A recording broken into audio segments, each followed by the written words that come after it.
கிருஷ்ணரும் ருக்மணியும் பேசிக் கொண்டிருந்தார்களாம். ருக்மணி கிருஷ்ணரிடம் சொன்னாலாம், நானும் தான் உங்களை காதலித்தேன். இருப்பினும் ஏன் தோன்றுகிறது, உங்கள் மனைவியாக இல்லாமல் காதலியாக இருந்திருந்தால் நன்றாக இருந்திருக்கும் என்று. கிருஷ்ணரும் இதே கேள்விதான் கேட்டாராம். ஏன்? ருக்மணி சொன்னாலாம், கணவன் மனைவியின் மத்தியில் உறவு எவ்வளவு பலமாக இருந்தாலும் மக்கள் காதலியை தானே நினைவு கொள்கிறார்கள். ராதே கிருஷ்ணா, ராதே கிருஷ்ணா, ராதே கிருஷ்ணா. காஷி, நீயும் என்றும் எனக்கு மஸ்தானியைப் போலவே பிரியமானவள். கிருஷ்ணரும் இதே பதில் தான் சொன்னாராம்.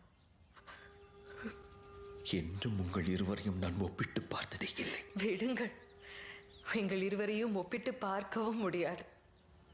ஏனென்றால் நான் உங்களுடன் ராசலீலை செய்யவில்லையே.